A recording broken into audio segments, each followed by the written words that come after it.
All right, obviously the big news that everyone's been talking about now. Hmm. Hmm. What did you think of iDubbbz's content cop on H3H3? I didn't see it because, frankly, Paul, and I'm curious what your sort of thoughts on this are, as someone that is, that does care about this issue in a sincere sort of way. Yeah. Are you?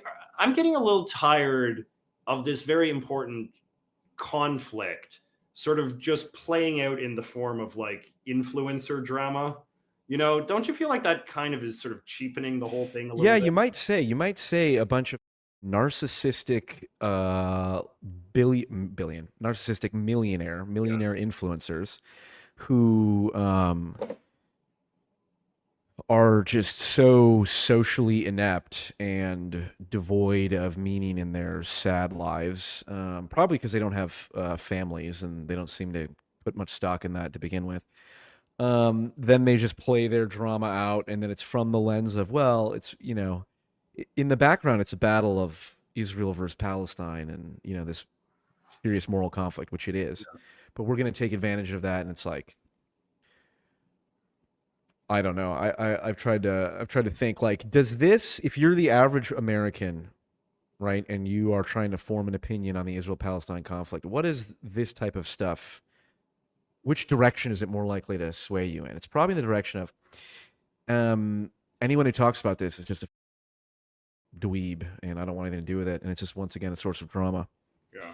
I Um, get that impression, like when I talk to, perhaps you do as well, like when I sort of talk to my less sort of politically plugged in friends, I think they sort of perceive the conflict in the Middle East as just like this kind of like, I don't know, it's like it's complicated, it's very like, esoteric, like it's something that matters a lot to a certain kind of person, and I'm not that kind of person, so I'm just going to kind of like tune out, right? Like that there's a certain stridency to it that I think sort of personifies a lot of what people associate with like the unpleasant side of politics, particularly if you're a low information sort of type of person.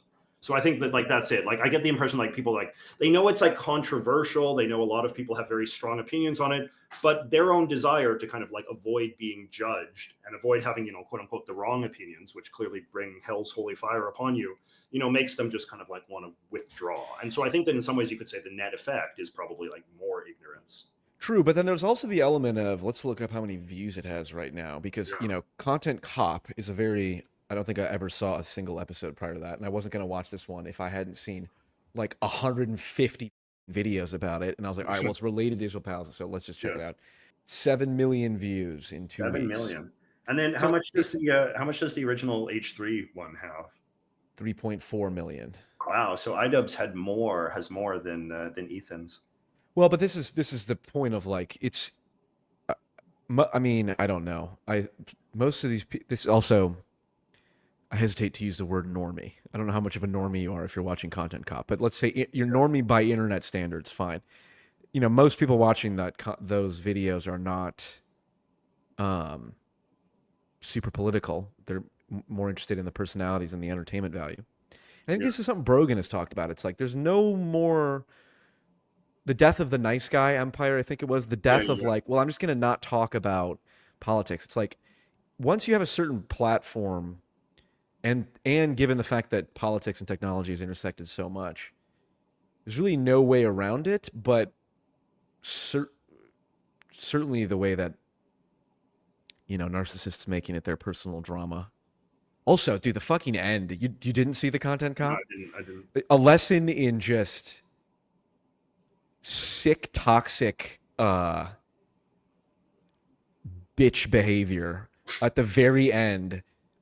um iDubbbz and his crew of misfits um says, like, all right, now I'm going to say a few nice things about Ethan. It's like, Ethan, I really like how when you're that you're just you on the internet, and I really like when you're excited about things that aren't political. And it's all this backhanded, like, weird shit, and I'm just like, oh my god.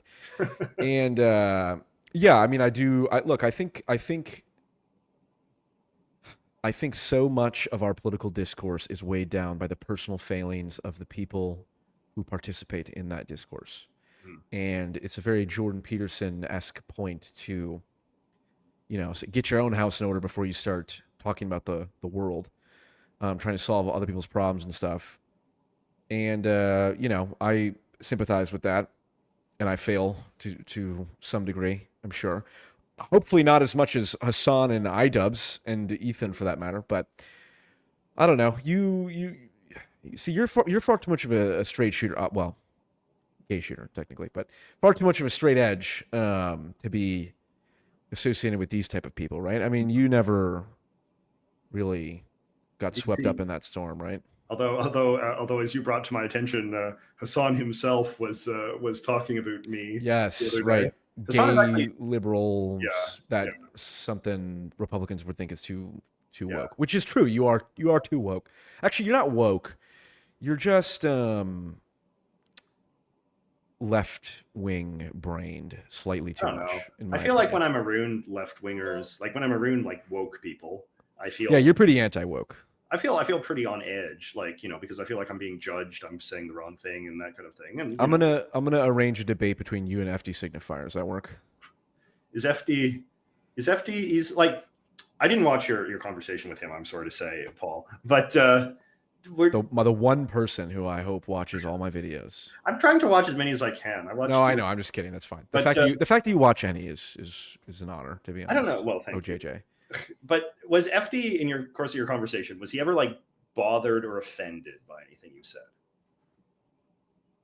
Yeah, but not fundamentally, because if he was really bothered by it, I don't think we would have had the conversation. Did he like ever? No, I mean like what you said during the course of the conversation. Like, did he ever say like, Paul, don't say that, or Paul, that's bad? And I did make one or two jokes that I cut out after the fact, but not any substantial point. Like not like a position I had. Because the thing is, I find that in conversations with sort of left wing, kind of like, I don't know, commentators, influencers, streamers, whatever, right? Because these people are just like very into debate. If there is a disagreement or if they're bothered by something, they engage with it in a hyper sort of intellectualized way, and then you sort of talk through it, and maybe they argue against you and they humiliate you sort of in that sort of way. But I feel like a lot of, in the real world, when you deal with people that are sort of, quote unquote woke, oftentimes they're just bothered by things that you say, and they're just like offended, and they're just mad at you. And then like, that's the end of the engagement, right? Like it's a moment of tension, a moment of sort of, of pain, a moment of sort of, a moment of like interpersonal conflict as opposed to intellectual discourse. Right. And I feel like that. Yes. So like maybe just because the fact that I'm sort of in this space and I can talk about anything, and, I can sort of hold myself up as a sort of calm and moderate person, other people might not perceive me quite that way when I'm just living my day-to-day life. Right.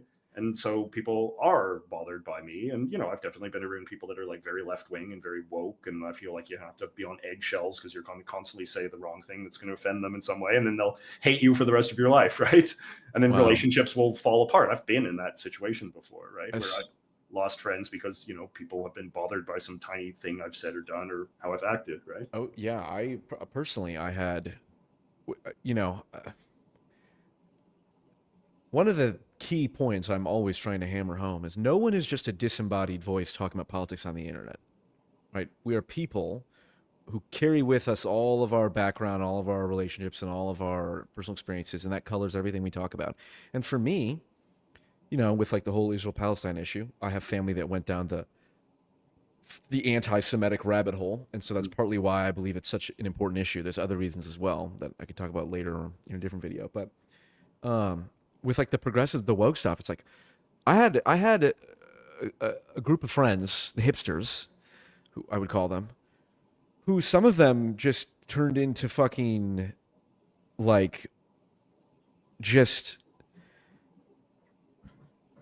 it was during Black Lives Matter. It was when the riots were going super hard, and at a certain point a black cop named David Dorn had gotten shot by a rioter. And I posted something on Facebook like, everyone has the right to peacefully protest, but if this is where the riots go, it's going too far. And I got these comments of just like these super backhanded, like, no one asked for your distant commentary. It's out of touch. And it was just like, say it to my fucking face, you tool. And I literally messaged one of these people and was like, hey, let's talk about it.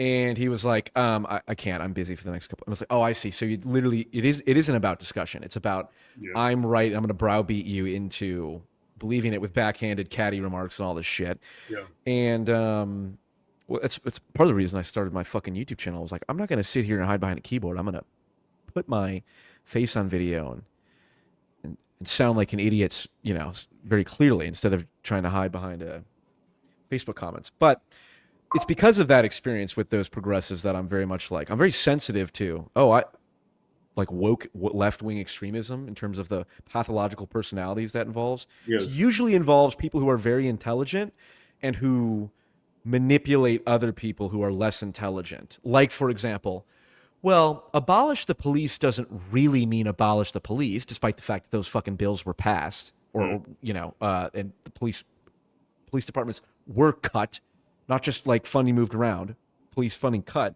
like in Minneapolis.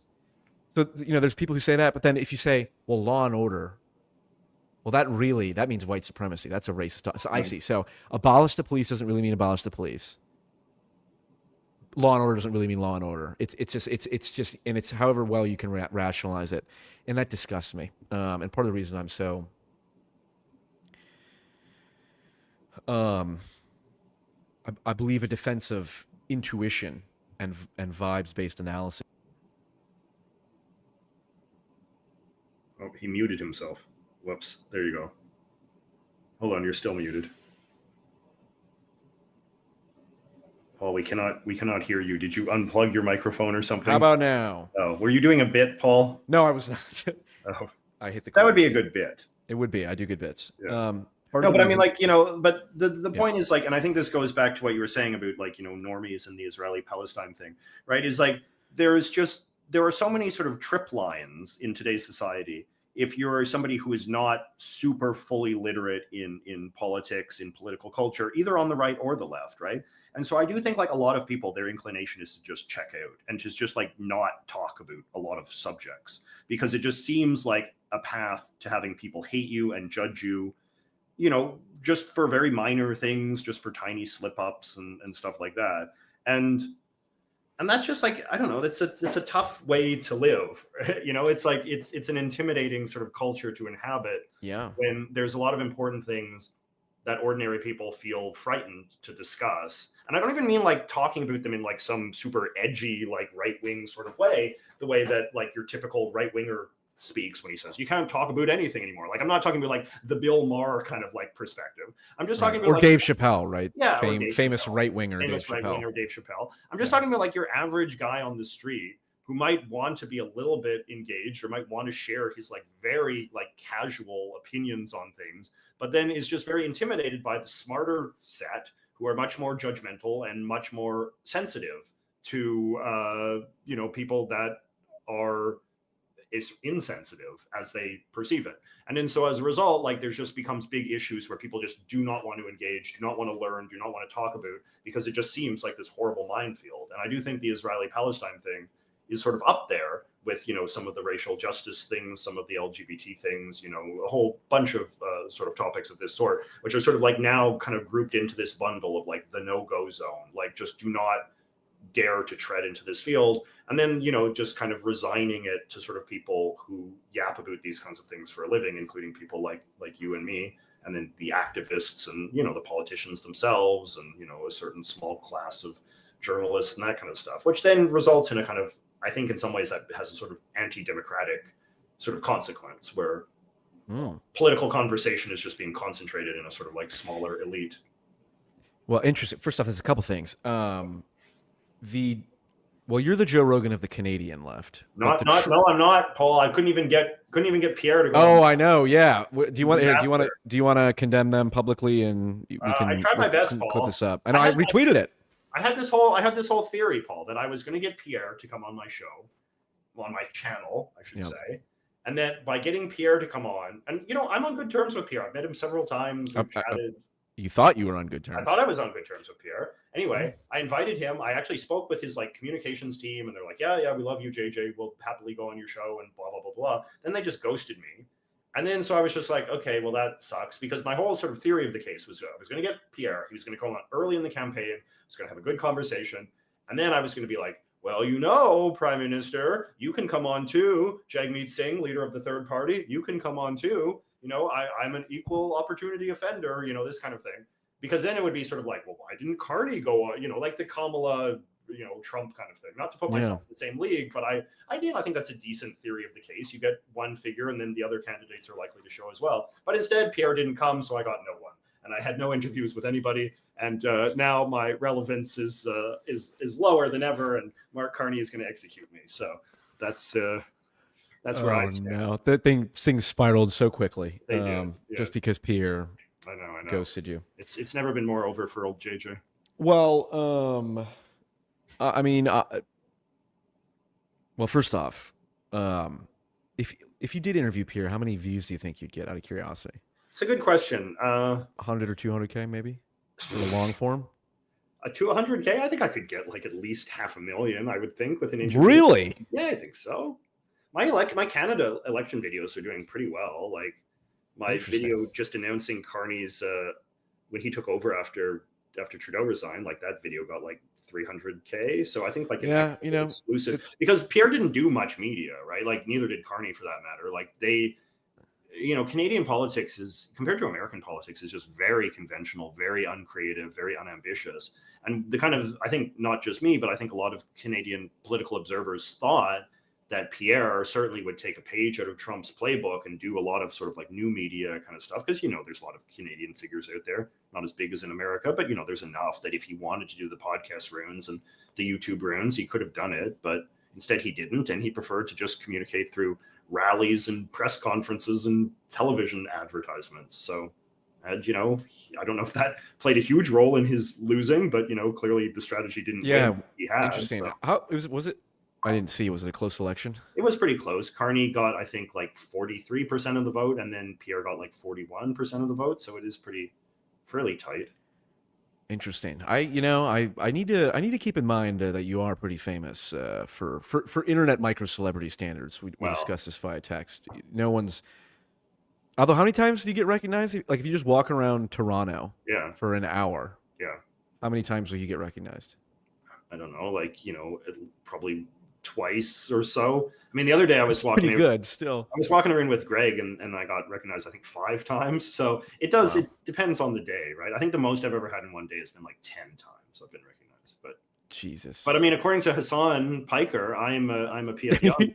I'm sort of somebody in your sphere. I'm almost afraid to say his name this publicly. But I feel like I feel shit if I didn't. PF Jung. He's like he's a centrist kind of guy thing. I don't know who PF Jung is. Oh man, I feel like I don't know if I'm doing something good for the universe right now by broadcasting his name. He's interesting. He's one of the most interesting creators I've watched recently. Jung, Jung, Jung. But I did a talk with him, and he had this argument about managing the freaks on your side or something like that. And I was explaining to him that no, that's not actually a useful thing to do. Many people believe as you build if you're trying to build a political activity in a movement. I think you've brought him up before. Yeah, I mean, I've talked to him in real life. I've talked to him. He doesn't seem like some of the times when he says stuff, I'm like, all right, I'm never talking to you again. But other times I'm like, there's an interest in there, because he's meme. He's reduced all of this shit to memes, and as dumb as that sounds, as I start thinking about populism right now, it actually feels like. I mean, there's also J-Reg does that too. J-Reg, yeah. A lot of these guys do that. Yeah. A lot of these guys. Him and J-Reg, I think. Yeah, there you go, right there. Yeah. Or there's the conservative JJ McCullough, who's like a conservative in Canada, so he's like the most woke gay libtard by American standards. You know, Klaus Schwab is not well known, but his influence is far and wide, and that's kind of how I am. I'm sort of the Klaus Schwab of online politics. If because I was talking about this with Greg and Brogan earlier today, and why do you think it is that, like, even though you're small, we were sort of, I think Brogan sort of said this, is like you seem to sort of like punch above your weight. And what do you think is the root of that? Like, why do you think like an FD signifier? Like, why do people like? Why me, for that matter? Like, why are people just kind of like fascinated with you in this way? It's because I'm an exceedingly indomitably charismatic and intriguing figure. Well, I suppose you would have the answer to that question since you were the first person. You reached out to me a while ago after Greg showed you one of my videos. Yeah, So in some sense, Greg was under your spell before even I was. yes. Well, and that because I made a video that was very J-Reg Greg like. Mm-hmm. I don't know why. I think you do have some charisma. Like, I think you can't understate that. Like, I thank think you. Some. Yeah, I don't know. Were you ever interested in being like an actor or anything like that? An actor? Yeah. Not really. I mean, I've always been, I could always do accents. I could do an Irish accent. My granddad was a potato farmer. I always practice a little bit here and there. Yes. Ik ben aanwikkelingstjournalist, maar ik kan die work aan veiligheidsdienst. But no. Did you ever have asked? Well, I mean, you want to do comedy, right? Like, you're interested in doing stand up, right? Maybe. I'll do it. I'm doing it. I'm in. One of my plans is me and my buddy are gonna go do like open mics on a regular basis. That mainly, but that's not to get a career in comedy. That's mainly to practice public speaking and being in uncomfortable environments. Yeah. No, I mean I definitely have thought about like president or by the time I take over it'll be what would it be? Supreme Chancellor or Emperor PF Jung. I won't even go by my real name. But no, not acting. Here's what I think. You want to know the honest answer? Yes. I'll give you the simplest campy answer that is still, I believe, true. Okay. It's because I've internalized a lot of 2018 Jordan Peterson. Okay. And I mean, I like, it's like, well, why would people be interested when I have to say or anything? It's like, because I think people can tell when someone is genuinely trying to articulate what they truly believe without really conditioning it that much. I've gotten into trouble, as you know, JJ, for leaning too hard into certain acronyms, shall we say? Well, it's not necessarily the acronyms that are the problem. It's the whole I'm doing it to be like an undercover. I'm going to say these anti-Semitic things so people think I'm anti-Semitic, so then they come and watch me, and then I can deconvert them. Yes. It's like, that's a little... it's a little 4D chess, I think. Yeah, and I'm not good at 3D chess, so I can't play 4D chess. But, no, I don't know. I think it's true, though. Like, what you sort of said is like, yeah, I would put it, there's a certain guilelessness to you, right? Like that, and I think that that's an attractive quality, like where there's a sort of sense that you are who you are, for better or for worse. Like, there's no pretense. Tell me more. Why JJ, do people like it? Tell me more about my positive traits. You're inherently, I'm not even sort of making a value judgment. They're not necessarily wonderful traits. True, it'll be the death of me in the end. They're traits that I suppose are just rare enough that they intrigue people. Yeah, which it is.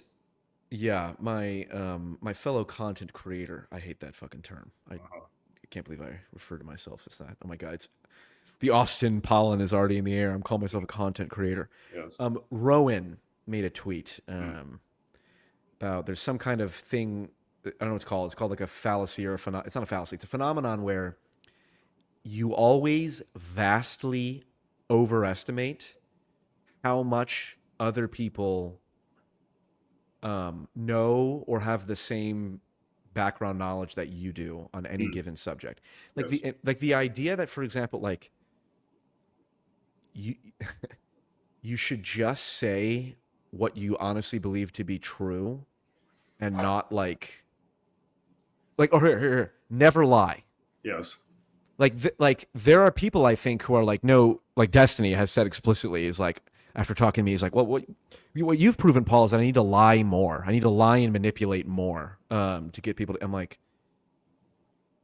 it boggles my mind how, someone that intelligent can come away with that opinion, because it's just like, it's so uninteresting to watch a persona just repeat the platitudes and all that. And, I think the other thing too is I'm willing to disagree strongly with someone. Yes. And yet have a cordial conversation. I can pretty much talk to anyone. Right? I can talk to an FD signifier, maybe a Hasan Piker at some point.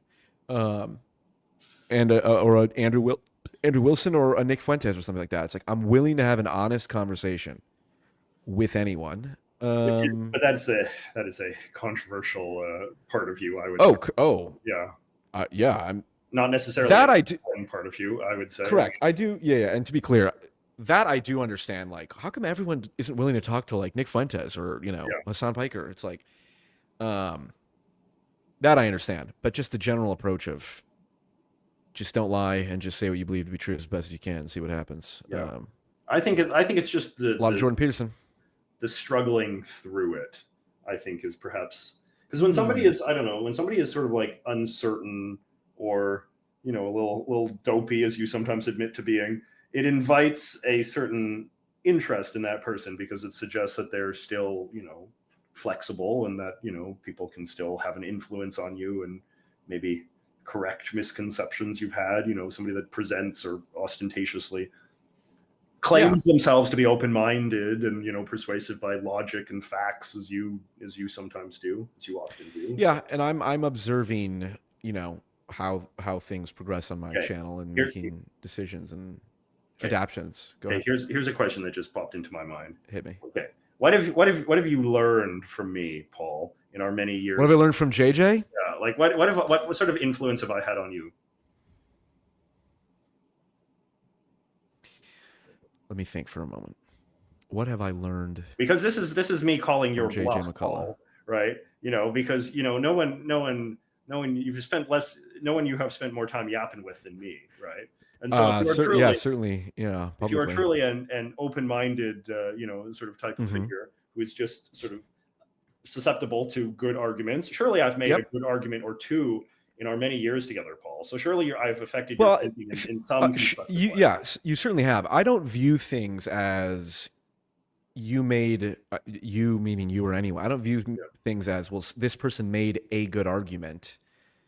I don't view things in terms of argument so much. I view things in terms of what is the thought process behind people saying what they say. And I certainly have learned from you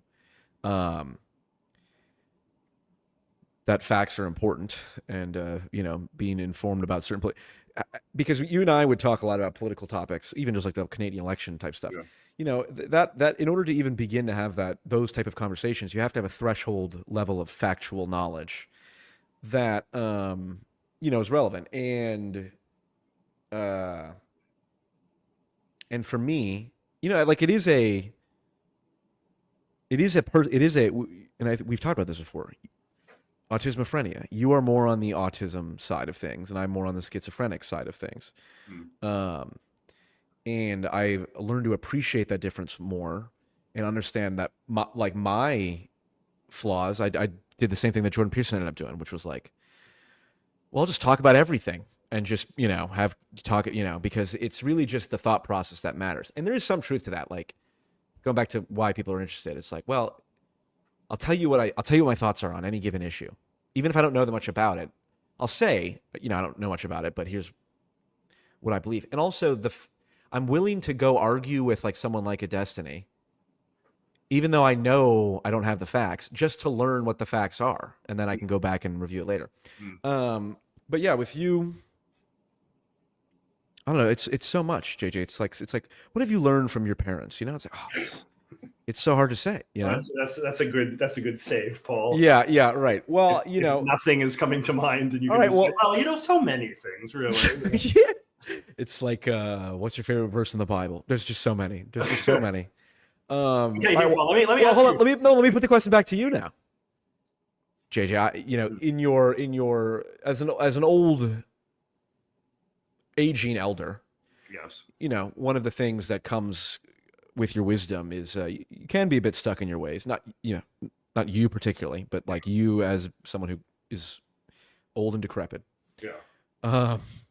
What have you learned from your interactions with me, a spry, young, wry, fool with guile and so on and so forth? You're guileless, Paul. You have no guile. Oh, what does guile mean? Guile is sort of like to be sort of conniving or manipulative. Oh no. I do all my manipulating out in the open. I do all my conniving out in the. I say all my stuff to whoever I'm trying to. Yeah, it's like if you're guileless, then you have like sort of no kind of pretense of sort of censoring your image for some larger sort of. Correct. Yes, I have videos saying everyone who disagrees with me is probably autistic. I long ago forewent or foregoed caring about perception that much. Yeah. But anyway, what what have I imparted upon you?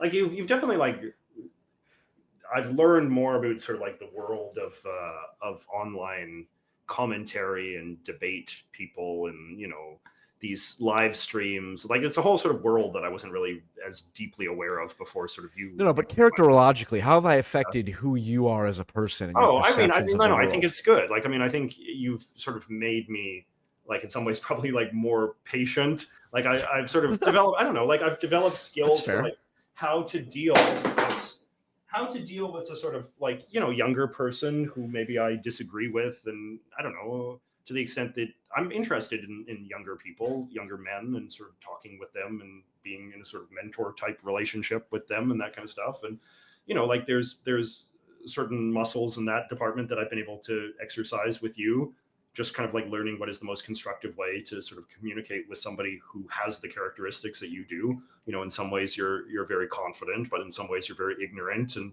like, is there a way that I can in many ways, I'm very ignorant. Is there a way I can be sort of constructively engaged with someone like you who I want to have a positive influence on? I've noticed in some of our conversations, I think particularly the last one at one point, you and I like to think I affected this, but maybe not. You seem more open to steel manning and leaning into, which again is one of those things that I'm like, that's just part, steel manning is number one skill. But, you can steel man, if you steel man an extremist, that's dangerous for obvious reasons. But it still needs to be done. We were talking about I asked you if you thought we should ban soda from Snap. Yes. And you were like, well, if Trump proposed it, I'd probably grandstand about how this is nonsense, da da da da da. But then you were like, actually, you're making me think and point out, like, we've kind of lost the ability to do objective policy analysis or what. And I was like, oh, well, hey, even just, I don't even call it a concession, because a lot of the debate people that I have talked to and associated with, it's like, well, I'll concede that. It's like, it's not an argument. Like, we can disagree genuinely, but if you view it as like a strict debate with all that, it's goofy. Well, I mean, like, and that's the thing, right? It's like, so you value some of these sort of characteristics in debate and conversation and argument, these kind of like high-minded sort of precepts and all that, which I guess I've never really encountered someone before in my life who thinks about politics in that way and like wants arguments to be sort of structured in a certain way and all of that. But, like there's obviously lots of people like you out there as far as that goes. But it's also sort of filtered through the fact that you're young and sort of your understanding of politics is very informed by the kind of political debates that you see online and, the kind of the styles of discourse that you consider to be more valid than others. Whereas I'm a product of my time and, this kind of thing was much less present when I was your age, right? Mm-hmm. I just didn't see people yapping online. So I didn't really have a sort of theory of the case. And and in that sense, like, I feel I can probably handle myself better in these kinds of spaces by virtue of the fact that you and I have been, arguing about all sorts of things for years now. So true. Grateful for that. Yeah, years. Wow, has it been? I think it's been at least 2 years, probably, right? I think so, because it was when Greg was visiting me in Vancouver that we first connected, which that was I think over 2 years ago now. So interesting. Wow, time flies when you're old, like you and I, JJ. Yeah, getting older every day. Can I ask my last conversation with Jay Shapiro? Yes. You mentioned some feedback, but what was your overall impression or thought of it? It was good. So for the viewer that has not seen this was a conversation that Paul had with, what is he exactly? Is he a prominent streamer of any significance? No, he is a filmmaker. Okay. He's like an ex-IDW associate. He filmed Sam Harris's, his name's Jay Shapiro. Yeah. He filmed Islam and the Future of Tolerance, which is a film that featured Sam Harris, and he worked closely with Sam Harris, and he knows Coleman Hughes and all these different people and all that. So he's a philosopher and he's not a YouTuber. He's not a. He has a YouTube channel, but I certainly would not call him a YouTuber. No, I don't mean. I guess we're YouTubers, I suppose. Yeah, but it was interesting. And you had a very interesting conversation with him about basically like his life story, because he's a Jewish American. he seems like he had a fairly traditional Jewish upbringing by sort of the standards of like middle class 21st century American Jews, and but has now become pretty stridently anti-Israel, anti-Zionist. And it was just an interesting conversation of how he's a bit older than I am. I think he's sort of like in his late 40s, and just talking through his life story. It was a conversation, actually, frankly, that was a little one-sided. He monologued at sort of great length. Well, and that's fine. There's certain conversations that I purposely lean into that. But I mean, I think it was just a very interesting conversation in the sense, and I texted you about this, that like in some ways it was like kind of less about Israel per se, or at least that's how it resonated to me. Like less about Israel, less about Judaism, less about sort of like America's role in sort of the Israeli-Palestinian thing, and more just kind of like about, or at least the most interesting parts of the conversation, in my opinion, were just kind of like how his identity as a sort of Jewish American plays into or doesn't play into his sort of political views about the state of Israel. And then also like at the kind of like the higher sort of meta level was sort of like the way that he in some ways is able to present himself as a kind of like ambassador of the Jewish American experience to you, a non-Jew who's not really sort of plugged into that world, into that subculture. And he can then sort of like, in some ways, like inform you about like what the Jewish American experience is like, and what are sort of like the internal politics of the Jewish American community and all that. And I found that very interesting because I feel like I often play a similar role in my own life. I think we all do in various ways, because we're always representing something to someone else, right? Whether or not that's like we're representing men when we're talking to women, like we become ambassadors of like the male gender to our female friends, and then we sort of sure, I see what you're saying, or like me as a Canadian or as a gay man, right? Like I become that sort of ambassador in different conversations. And it seems to me that like we all sort of in some ways strive to make the arguments about why we are often the best representative, or at least the most insightful representative into whatever communities that we seek to represent. And it just seems to me that, a lot of what's going on in the Jewish American community is that sort of struggle, is that sort of tension, is who gets to speak for the Jewish experience, who is the most authentic representative of that experience, of that culture, and to what extent, like, is Israel a sort of genuine part of that? Or is this a kind of like deformity of the culture? Is this a weird politicization of the culture? The role, what he would sort of say, the outsized role that Israel has come to play in American Jewish culture. And I don't know, it's like, I think he's a very eloquent sort of ambassador for his sort of take on that as a sort of, middle-aged secular Jew, I don't know, post-Jew or something, who has a sort of take on that. But like there's of course many American Jews who think the exact opposite and might sort of strongly disagree with some of the characterizations he's made of his community. So I just think it's just interesting. It's like it's just an ongoing debate, and I think he's, again, like I just think he's a good and important person to hear from as a representative of a certain faction of that community in modern America. Yeah, well, your point about identity being kind of the most interesting facet of that conversation, it's like that, in some sense, that what I was going back earlier about, no one is a disembodied voice talking about politics. We're all bringing real things here. And yeah, identity is at the root of like how do I and how do you and how does people watching relate to the outer world, which includes the political realm. It's like it's a fundamental like the fundamental question. It's the root, like gender identity and all this different stuff. It's like it's all questions of identity. What is the American identity? What does it mean to be an American? It factors into immigration and all that stuff. So yeah, it is, and it's psychological. I mean, this is the interest I always have, is the psychological underpinnings of political disagreement, one way or another, and because that's sort of the meta problem.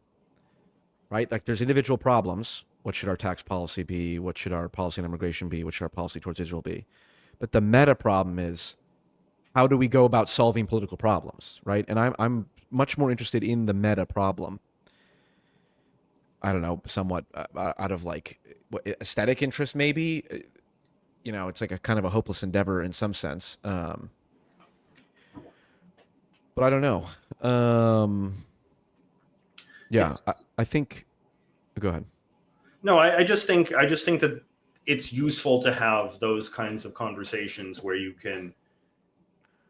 I don't know, like, I guess there's just a part of me that I guess just kind of has like a sort of contrarian instinct where I'm just very interested in people that are of a community but think in a way that is somewhat adversarial with that community, in the sense of like having the courage, or even just like, yeah, just the general contrarian spirit to kind of expose the conventional wisdom of that community, of sort of the aspects of it that are sort of taken for granted, and present them to an outsider, right? Some people would view that as like you're airing the dirty laundry, you're trying to embarrass or humiliate the community. That's actually something that I get a lot of flack for as a Canadian who does a lot of conversations with Americans, right? It's like, you know, I speak very bluntly about Canada, as I did earlier in our conversations with about the election and all that. And a lot of Canadians resent me for that. It's like, why is he talking to the Americans? Why are the Americans learning about Canada from this guy, right? Fuck those people then. But you know, it's the same way with him, right? It's like they would say like, well, why is Paul learning about Jews from this man who has such a,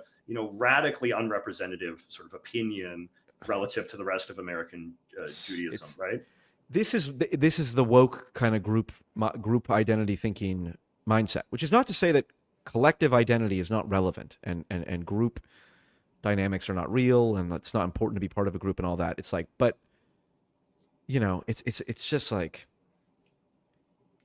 you know, you have to, in order to hear about a topic, you have to hear about it from a certain identity. It's like, no, it's useful to hear from different identities and all that, but like, I don't know. I was gonna bring this up earlier on the true Joe Rogan of the left, Joshua Citarella. Yes.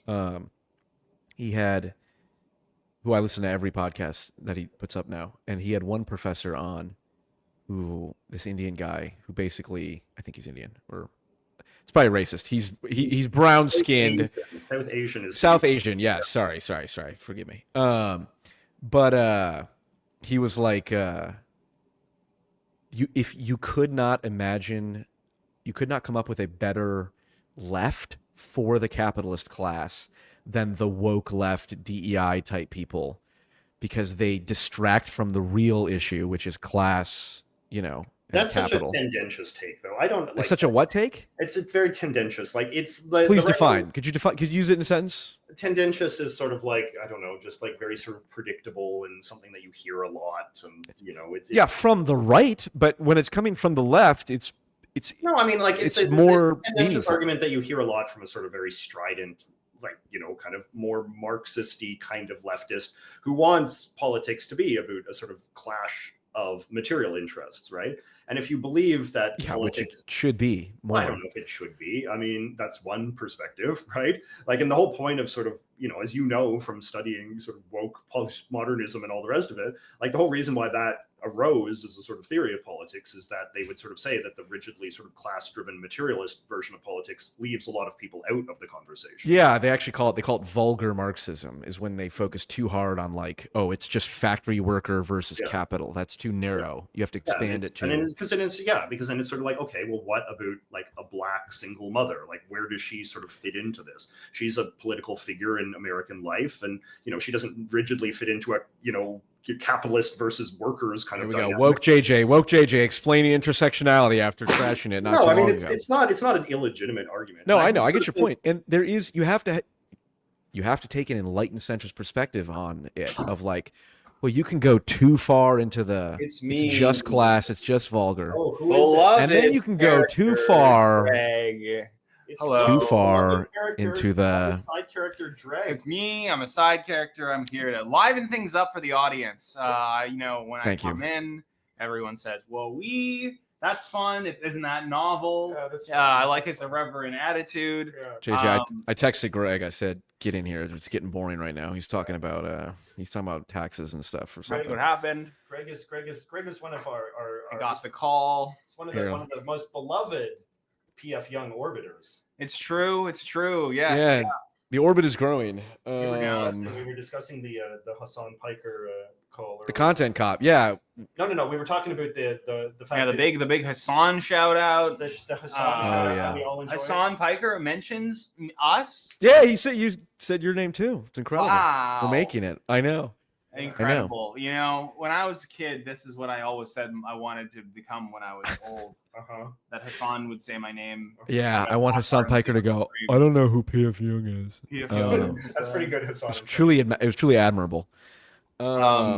Yeah, so normally in this kind of scenario, maybe I'd throw him to the side, maybe I'd say something inflammatory or wacky, but I don't know. Maybe sometimes the most subversive thing is I'm actually kind of curious what you guys were talking. Maybe I'll just listen. We were actually talking. Maybe I'll sit my ass down and listen. We were actually talking about Whitey. Do it, Whitey. We were talking about our other sort of mutual orbiter accessory cinematic universe side character, Joshua Cinderella. And Paul was talking about how much he likes his podcast, and we all love Joshua Cinderella. Yeah. Yes, the future Joe Rogan on the left, and we were talking about Joshua is a true enlightened centrist in that he's bringing the best of the left, the best of the progressive left, who focus on the true class issues while stripping themselves of the woke nonsense that JJ hates so much. And I was making the case for why woke nonsense actually matters. You love woke. Right, and I called a guy Indian who's probably not Indian just because he has brown skin. So So you can see this has been a real high-minded conversation. Oh yeah, this is exactly what the viewers are looking for. Well, Joshua Cinderella is actually a Nazbol. Yeah, and that's my contribution to this discussion. Joshua actually had That's fair. I thought it was an interesting.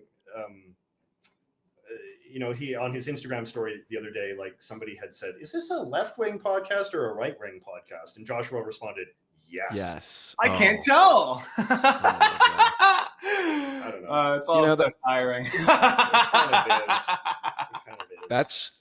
That's the beauty of having aligned myself. Joshua is pretty jacked. Did you know that, Paul? He posted a picture. Would you say he's I'm not on Instagram. A mega body, but a liberal brain? Yeah. Did you see that New York Times article, JJ, about Hasan Piker? I didn't see the New York Times article. I'm human centipeding that doing that that dripped down to me. Nobody really, I think, read that article. People just saw the photo. No one has the attention span for that shit. No. Let's be real. But check out. Have you seen Joshua Cinderella? Look at how jacked he is. Look at him. Wow.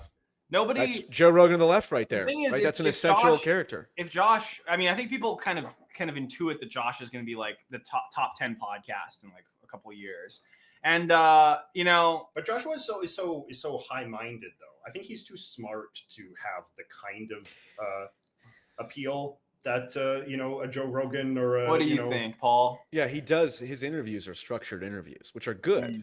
Yeah, but he really lets them it's talk. Not the Joe Rogan rambling. Yeah. Well, Joe Rogan interested in the guests, right? But correct. Now for as advantageous as that is for Joe Rogan, it can also be incredibly annoying. Like you bring on some person, like it's a Joe Rogan podcast with some neuroscientist, and then they spend 25 minutes talking about bear hunting or some shit, and it's just Joe Rogan explaining bear hunting. It's like, all right, at some point, a little bit of structure here would be nice. Yeah. But yeah, there's a whole left-wing pod circuit that's out rivaling the far right crypto fascists like Joe Rogan and Andrew Schultz and Theo Vaughn.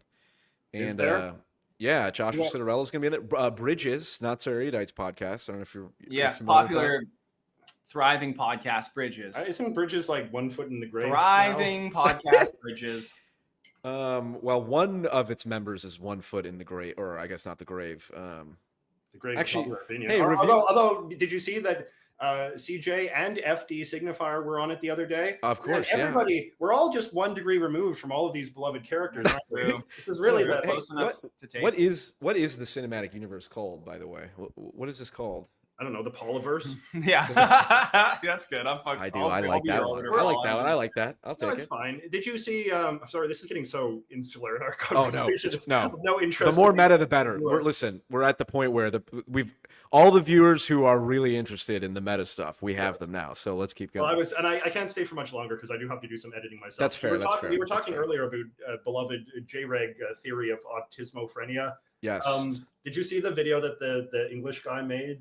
I did. Yes. I shared that. Yeah. He reached out to me. We'll talk to him. Yeah, well, very enlightened centrist of him. Yeah.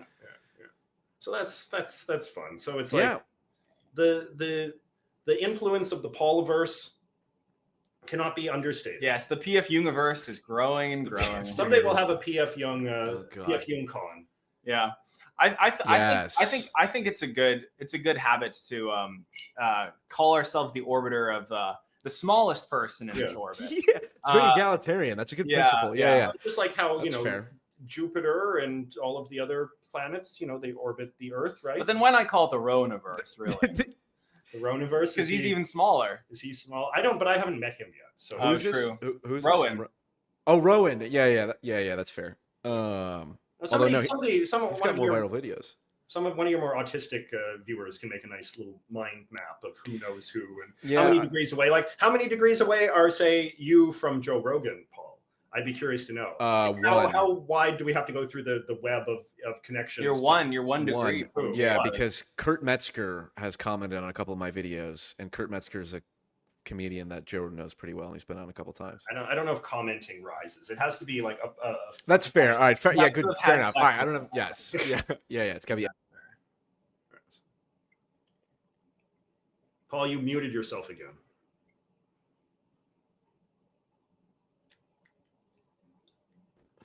How about now? There we go. That's better. Okay, I'm gonna not do this again. Well, I just talked to FD, and FD was on Hasan. Yeah. So. Well, when Paul's talked to FD. Yeah. Oh, yeah. FD. He's like you. Yours autistic fixation.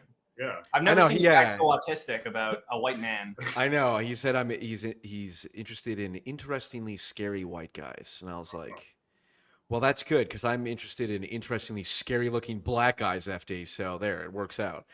I will say, Greg, to your point about never in a million years would I have thought. It's like, let's be real. You guys are both quite famous, powerful, influential figures, and now you're calling yourselves orbiters of me. It's all this power. It's like what is it? You either die a hero or you live long enough to yourself become the villain, and so I got to get busy. Was it get busy dying or get busy living or which one is it?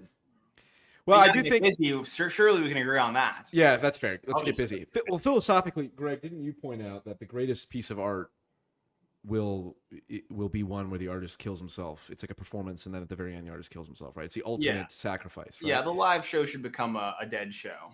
Yeah, Jordan Peterson would say the exact same thing, right? It's all about sacrifice, right? Sacrifice is the ultimate human value, so to speak. That's what Christ represents on the cross. Yeah, this one's for you, JP, I say, right before blowing my brains out. But the thing is, then before I do that, I go on the carnivore diet, cure my mental illness, and think that was not a right thing to think. Right. Yes. Well, but the point is the true. In order to truly commit to one's principles, one must be willing to die for them, right? As Christ did. And so what I'm trying to do is get drone striked by Israel ASAP. Become, memorialized as a martyr. Martyr. Somehow I didn't. I actually, looking back, that was not in my bingo cards of. Well, I hope I get drone striked by Israel and become a martyr. Don't really have much. Don't really know much about all that martyrdom stuff, except for the perk in Call of Duty. The autistic viewer will know, the one where you drop a grenade when you get killed. JJ, you can pick a perk in Call of Duty that empowers your class, and the martyrdom one is when you get killed, you drop a grenade, and it's usually one of the better ones because people will shoot you and run over with it.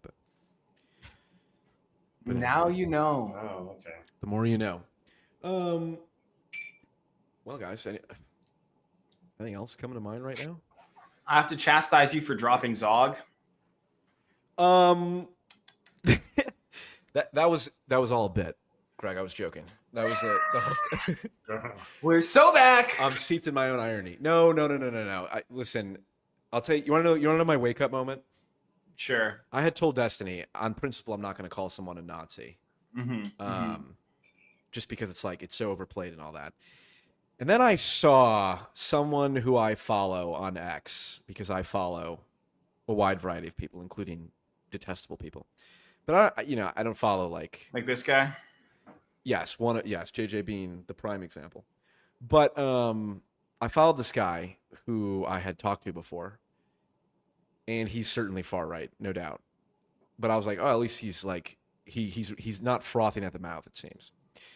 And then I saw him interviewing a guy with a literal swastika flag in the background and like a SS neck tattoo, and I was like, all right, you know what?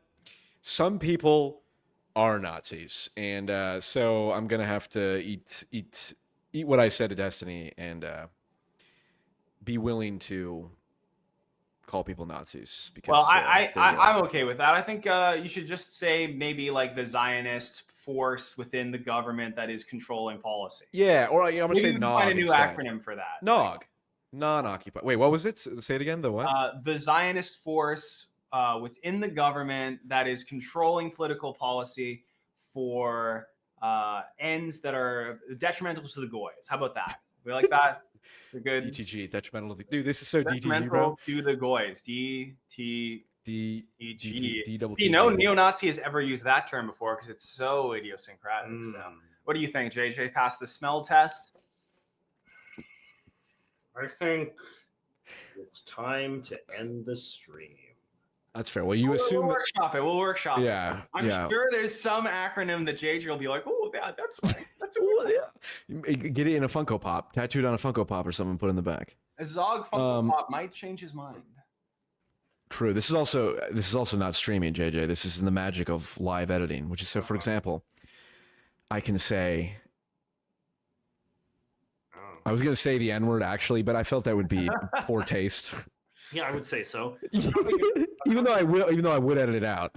I'd rather we're not doing live streaming anymore, so there's no chats from the viewer. Correct. Yes. Well, it's distracting. It's distracting to listen to the mob. Some banter from the mob. One of the things that I think is mentally destroying and just creates mental corruption is when you're a streamer and you have a disembodied collective unconscious of all of the worst human impulses constantly streaming by your face, and you interact with that. That's what Hitler did with the crowd. He just was going back and forth and said whatever would rile them up and go, all right, I'm gonna say more of that. In many ways, Hitler was the first live. Yeah, the first. Did you first live streamer? Did you then have sympathy for Elon the other day when he was getting harassed in his live chat? Did you? Was he when he was playing? Hold on, is it confirmed that he boosted that he did not actually? That's confirmed. Yeah, that's pretty much agreed upon by literally everybody. That someone said like that's the most damning thing about Elon. I would actually agree. That's if you're gonna lie about that reveals so much more about his character than any of the nonsense, the Doge stuff that he's doing, which you're a fan of, right, JJ? You're a fan of Doge, cutting government waste. I'm in favor of the idea. I'm not in favor of the things that Elon has been doing. Like I don't think the public. You LARP as a conservative, but you don't actually want any, conservative stuff done.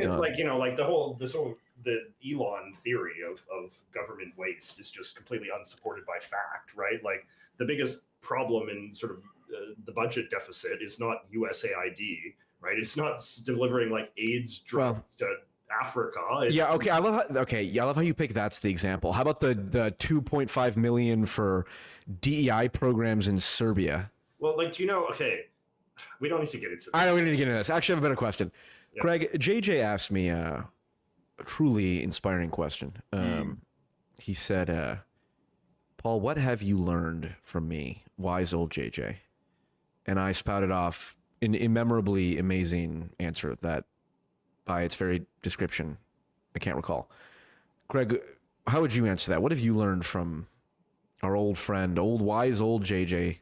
Well, he's been my mentor for many years. And I would say the main thing I've learned has been an illustration of the rot of consumerism at the heart of this man's soul. The empty shell. That is true. You've got a lot of Funko Pop. You got a lot of Funko Pops and neoliberal propaganda. Boomers really are triggered by Funko Pops, I have learned. Because who are? The average Funko Pop, I learned this from reading the Funko Pop annual report, as one does. And it said that the average Funko Pop consumer is 35.